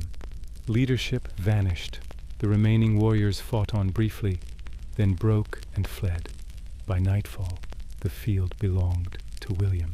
The Battle of Hastings mattered not because it was especially large, but because of what it destroyed and what it enabled. In a single day, England lost its king, much of its elite warrior class, and the continuity of its ruling structure. Earls, housecarls, and veterans who had formed the backbone of Anglo-Saxon governance lay dead on the hillside. This was not just a military defeat, it was decapitation. What made Hastings truly transformative was that it replaced one system with another, not immediately in law or administration, but in power. The English elite had been shattered. The Norman elite remained intact. William did not simply win a crown. He eliminated the class that could have meaningfully resisted him. This asymmetry would shape everything that followed. The shock of Hastings rippled outward across England. News traveled slowly, but fear traveled faster. Communities that had relied on familiar lords now faced uncertainty. The old order had not gradually evolved or negotiated its way into decline. It had been broken violently, publicly, and irreversibly. The battlefield at Hastings became a symbol of that rupture, the moment when England's past and future collided. Yet at this stage, nothing was fully settled. William had won a battle, not a kingdom. He still faced a population that did not know him, did not trust him, and had not consented to his rule. The structures of English governance still existed, wounded but functional. What Hastings accomplished was the removal of the shield that had protected them. It exposed England to a process that would now unfold step by step, reshaping land, loyalty, and identity itself. The Norman shock was not only about violence, it was about replacement. A new military logic had proven itself superior. A new ruling class stood ready to claim the spoils. The old English world did not vanish overnight, but after Hastings it no longer controlled its own destiny. The battle marked the end of one story and the opening of another, one that would transform England from the inside out, not through gradual change, but through the relentless consequences of a single day on a hillside in Sussex. The battle was over, the king was dead, and the old ruling elite lay broken, but conquest does not end with victory on a field. What followed Hastings was not an immediate transformation of England into something recognizably Norman, but a slow, deliberate tightening of control. William understood something fundamental about power. Winning loyalty was unreliable, but reshaping the physical and administrative landscape could make resistance almost impossible.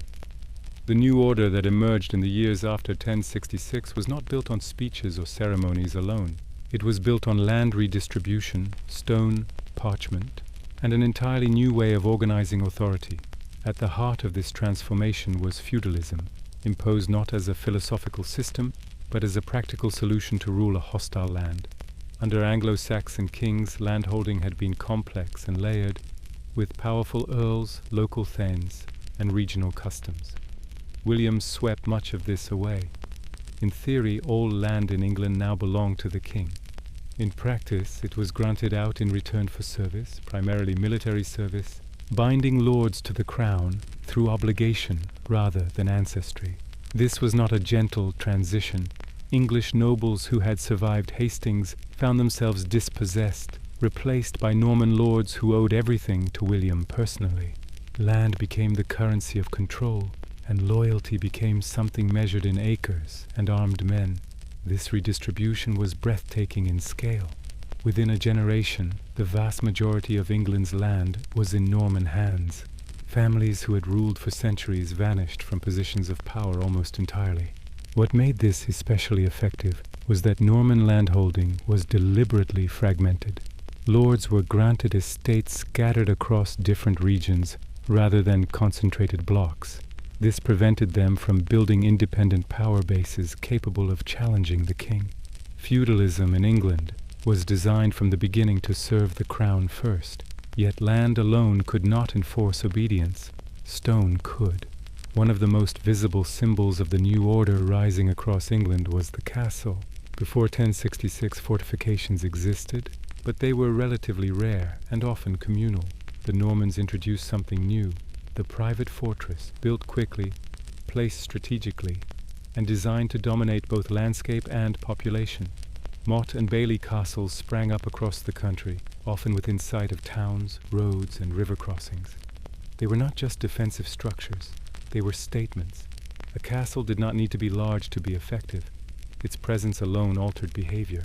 From its elevated motte, a Norman lord could watch over the surrounding countryside, enforce law, collect dues, and suppress dissent. The garrison within represented constant visible force. For English villagers, castles were not symbols of protection. They were reminders that power now belonged to someone else, someone foreign, someone backed by cavalry and royal authority. Over time, wood gave way to stone. Keeps like the White Tower in London were not built for speed, but for permanence. Stone castles sent a clear message: the Normans were not leaving. These structures dominated skylines and reoriented urban life around them. Markets, courts, and administration clustered nearby. Control became centralized, physical, unavoidable. Where Anglo-Saxon rule had relied on personal bonds and customary authority, Norman rule embedded itself into the landscape itself. Alongside castles came a profound reorganization of governance. William did not abolish English administrative systems outright. Instead, he absorbed and repurposed them. Shires, sheriffs, and courts continued to exist, but now they answered to Norman lords, and ultimately to the king. This continuity masked a deeper change. Authority no longer flowed upward from local custom. It flowed downward from royal grant. The king was no longer first among peers. He was the apex of a rigid hierarchy. To manage this hierarchy, William relied on documentation to an unprecedented degree. The most famous expression of this impulse was the Domesday Book. Commissioned in 1085 and completed with astonishing speed, it was not simply a tax survey, it was an act of domination through knowledge. The survey recorded who held what land, how it was used, what it produced, and what obligations were owed. Nothing comparable existed elsewhere in Europe at the time. Domesday mattered because it froze England in administrative time. Disputes over landholding could be resolved by reference to the king's record. Claims based on memory or tradition lost power. Written authority replaced oral custom. The very act of surveying communicated that nothing was beyond royal reach. Every field, every village, every mill existed within a system that could be seen, counted, and taxed. This level of control also extended into the church. William understood that spiritual authority could either legitimize his rule or undermine it. The English Church before 1066 had deep local roots and strong ties to royal power. Bishops and abbots were often English-born, integrated into regional society. William replaced them systematically. Norman clergy were installed in key positions, bringing continental reforms with them. Church reform under Norman rule emphasized discipline, hierarchy, and alignment with Rome. Cathedral chapters were reorganized. Monasteries were restructured. New Romanesque churches rose in stone where wooden structures had stood before. This was not simply about piety. It was about standardization. A reformed church supported a centralized monarchy, preached obedience, and reinforced the moral legitimacy of Norman rule. The physical rebuilding of churches mirrored the rebuilding of castles. Stone replaced wood. Monumentality replaced familiarity. Sacred spaces, like secular ones, became tools of authority. The language of worship, administration, and learning shifted increasingly toward Latin and Norman French, distancing institutions from the everyday English-speaking population. Cultural power followed political power. What made this new order so effective was that it layered systems on top of one another. A Norman lord controlled land through feudal grants, enforced authority from a castle, administered justice through adapted English courts, and claimed moral legitimacy through a reformed church. Resistance was not just dangerous, it was structurally difficult. To oppose one element meant confronting all of them. Yet this was not a peaceful transformation. Rebellions flared repeatedly in the years after Hastings, especially in the north. William's response revealed the darker side of the new order. The harrying of the north devastated entire regions, destroying crops, villages, and lives. It was not an act of blind cruelty, but of calculated terror. The message was clear. Resistance would be punished not individually, but collectively. Control would be absolute or nothing. By the end of William's reign, England was unrecognizable from the kingdom Harold had ruled. Its elite spoke a different language. Its power structures rested on castles and charters, rather than halls and kinship. Its land was mapped, measured, and owned in new ways. This was not simply conquest layered onto continuity. It was a systemic replacement of how authority worked. Yet beneath the stone and parchment, English society continued. Farmers tilled the same field. Villages endured. Local customs survived in modified form. The Norman order depended on this continuity even as it reshaped it. The new system extracted resources from an old population, relying on its labor while denying it power. This tension would persist quietly for generations. The castles that dotted the landscape were not just symbols of control. They were pressure points. They centralized authority in ways England had never experienced before. They created a kingdom that was more unified, more governed, and more tightly bound to its ruler than any before it. But they also laid the groundwork for future conflict by concentrating power so visibly and so completely. By imposing feudalism, building castles, cataloging the realm in Domesday, and reforming the church, the Normans created an England that could be ruled efficiently, defended aggressively, and administered systematically. What they did not create was consent. That absence did not immediately matter. The new order was strong enough to endure without it. But strength, once embedded, invites questions about limits, obligations, and rights. Those questions had not yet been asked openly. They would come later, shaped by the very systems the Normans had put in place. Power rarely collapses all at once. It stretches, adapts, fractures, and reforms, often so slowly that the people living through it barely notice the transformation until the old world is already gone. After the Norman Conquest, England did not march directly toward modernity. Instead, it moved through centuries of tension between kings who believed authority flowed downward from God and subjects who increasingly believed order required rules stronger than any single ruler. The medieval world did not end in a single moment. It thinned, cracked, and quietly gave way. The first great rupture came not from peasants or rebels, but from the barons themselves. By the early 13th century, the system William had built was showing strain. Norman kings had grown powerful, wealthy, and administratively sophisticated, but that very sophistication made their demands heavier. Taxes increased. Legal penalties multiplied. Forest laws expanded royal control over land people had used for generations. King John, ruling after the loss of Normandy, pushed these pressures to the breaking point. His failures in war, arbitrary justice, and relentless extraction of money united groups that rarely aligned: nobles, clergy, merchants, and local landholders.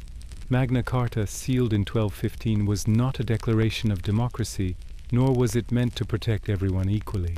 It was a practical document, born of crisis, designed to restrain a king who had demonstrated that unchecked power could destabilize the entire realm. What mattered was not its immediate effect, which was limited and contested, but the idea it embedded into English political life, that the king was subject to law. Royal authority was no longer purely personal, it was conditional. Written limits now existed, and once written they could be remembered, invoked, and expanded. Over time, this principle reshaped governance. Kings continued to rule, command armies, and dispense justice, but increasingly they did so alongside councils and assemblies. What began as gatherings of nobles and churchmen slowly widened. By the late 13th century, representatives from towns and counties were summoned not as a courtesy, but as a necessity. Money, especially taxation for war, required consent. Parliament emerged not from idealism, but from negotiation. Kings needed resources. Subjects wanted protections. The balance shifted incrementally, session by session. This evolution did not weaken monarchy immediately. In many ways, it strengthened the state. A government that consulted could extract more reliably. Laws became more standardized. Courts expanded their reach. Common law developed into a shared framework that crossed regional boundaries. England became more cohesive, more administratively unified, and more legally conscious. Authority increasingly lived in institutions rather than individuals. The medieval king was still central, but no longer singular. Then came catastrophe on a scale no political system could control. The Black Death arrived in the mid-14th century like a rupture in reality itself. Entire villages vanished. Clergy died faster than they could be replaced. Labor collapsed. Social hierarchies built on the assumption of endless population broke under the weight of absence. Survivors found themselves in a world where their labor suddenly mattered far more than before. Wages rose. Movement increased. Old obligations became harder to enforce.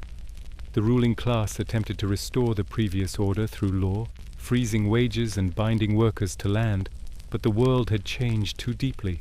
Authority could no longer rely on demographic pressure alone. The plague didn't end feudalism overnight, but it hollowed it out. Relationships based purely on tradition weakened. Bargaining replaced assumption.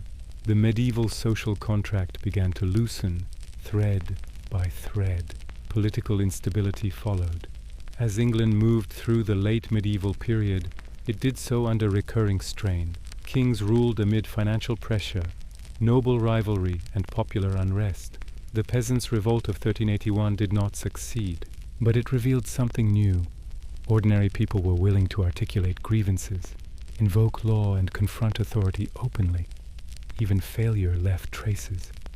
Once spoken aloud, ideas about fairness, obligation, and governance could not be entirely silenced.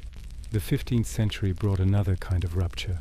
The Wars of the Roses were not simply dynastic squabbles. They were symptoms of a system under stress. Noble families commanded private armies. Royal authority weakened under child kings and mental illness. Loyalty fractured. Battles were brief, brutal, and personal. England did not descend into constant chaos, but it lived in uncertainty, ruled by competing claims rather than stable institutions. Yet even this violence carried change within it. The wars decimated the old aristocracy. Generations of powerful noble families vanished. When the conflict finally ended, the crown that emerged was stronger, not weaker. The Tudors inherited a kingdom exhausted by private war and receptive to centralized control. Henry VII ruled cautiously, using law, finance, and administration rather than constant battle. He did not dismantle medieval structures entirely, but he reshaped them. Under the Tudors, Kingship became less feudal and more bureaucratic. Power flowed through courts, councils, and records. Nobles were managed, not indulged. The state relied less on personal bonds and more on systems. England did not suddenly become modern, but it crossed a threshold. The medieval world, defined by personal rule, inherited land and unquestioned hierarchy, no longer fully described reality. By the end of the 15th century, England had traveled far from the vacuum left by Rome. It had passed through migration, conquest, faith, plague, rebellion, and civil war. What emerged was a society still deeply shaped by its medieval past, but increasingly governed by law rather than lineage, institutions rather than individuals. The transformation was uneven and incomplete, but irreversible. The medieval world did not vanish. It dissolved into the structures that replaced it. Castles became symbols rather than necessities. Kings ruled alongside parliaments. Law outlived dynasties. The fears, beliefs, and habits of earlier centuries lingered quietly beneath new systems, shaping them even as they faded. England stepped forward not by abandoning its past, but by absorbing it, carrying medieval foundations into a world that was slowly learning to think beyond them.